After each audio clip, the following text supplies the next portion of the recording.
Hey, good morning, friends. So Tara here, and I had a really great question that one of my challengers brought to my attention recently. She is going into week 2 of doing Country Heat, and she was kind of getting into a place where she was losing a little bit of steam, where it was really easy for her to get up early last week, and then this week she's starting to struggle with that motivation to get up early. Now, that might be because of life circumstances or whatever, but I think a lot of us can relate to that week 2 losing steam mentality. I know I can.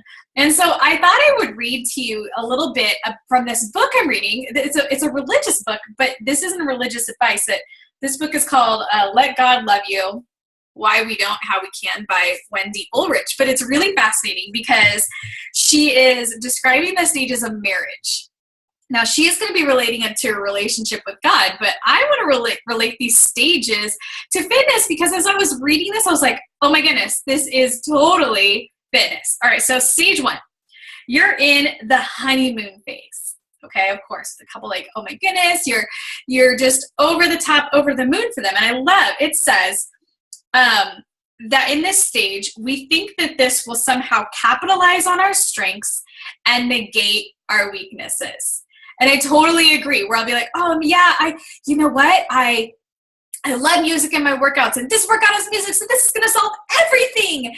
Or, oh, I love weightlifting, and this is weightlifting, this is going to be great. Or, oh, I struggle with this, and then this has the answer. Like, this is going to be awesome, and it's going to solve all of my problems. Things are going to be perfect. I'm going to be a lifetime fit person. We know what happens. All right, so you get to the next stage. So like, right in marriage, we think that person's everything, and then all of a sudden, it's like, this isn't how I thought it was going to be. It's the power struggle, stage 2, power struggle. Okay, so it says, a value of this stage of marriage is the introduction of realism and the push to grow. Okay, so what's happening with our fitness, let's look at it in terms of our fitness, is we're like, oh, I have to wake up and do that workout. Oh, like it starts to get hard, right? We lose that excitement. We're not jumping out of bed to do it because we're like, oh yeah, right? Or maybe you went a little bit off and you're like, oh, screw it. You know, and for me, I'm a perfectionist, so that's what gets me struggling. And so I love how it said here, the introduction of realism. Realism. So you realize you're not going to be perfect. It's not going to be perfect. Whatever fitness you're doing, there is nothing out there that, in my opinion, is the be-all and end-all. You will wake up every morning and want to do it, or you will stay up late at night and want to do it. You will eat perfectly. That's not realistic. Okay, and then the push to grow.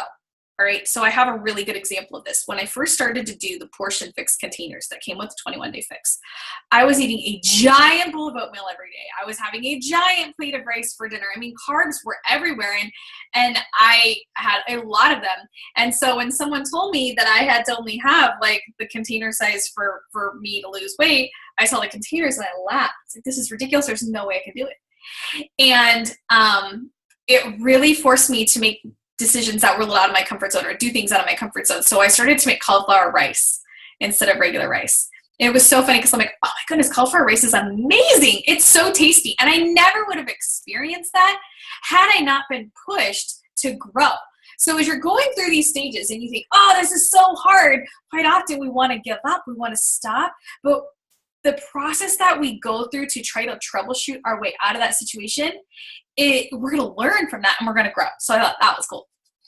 Okay, next up, stage 3, withdrawal.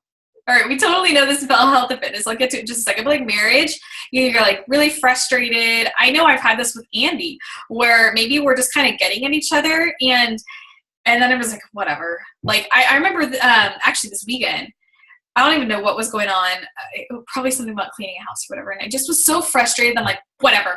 I'm just going to like be alone, be in my bubble tonight. I don't care. I'll talk to you tomorrow. You know, and I wasn't giving him the silent treatment, but I was just like, I just want to be alone. And I just want to be in my space. And I withdraw from him. Temporarily, I promise you guys. We love each other so much. So it says, we may increasingly go our own way and do our own thing and let our spouse do the same. We see this happen with a lot of marriages where they grow apart, where it's not just for one day, but it's like they're growing apart from one another. They've withdrawn from each other. What does this have to do with fitness? Well, have you withdrawn from a health and fitness goal or a program or something that you've done, like you stopped going to the gym, or you're checking off your workouts and then you just sort of stop and you give up? I mean, that's happened to me so many times, so I could totally relate to this. But if you keep persisting, you get to stage 4, which is acceptance and renewal. All right, so what happens in this stage is it says the problems may not all get solved, but we learn to work around them, right? In your marriage, you get to this place where you realize, wow, this guy isn't perfect. I know I've had those moments. He's not perfect, but I love him so much. And you get this deeper love between each other because you learn to accept him, imperfections and all. It talks about this.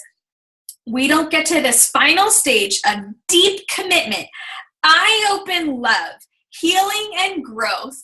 So think about this in terms of health and fitness. Think about how, if you want deep commitment to your health and fitness goals, eye-opening love for yourself, healing from maybe your past struggles and mistakes, and growth by jumping ship and starting over with someone else in the honeymoon stage, because the honeymoon stage doesn't last forever, not for anyone, nor should it.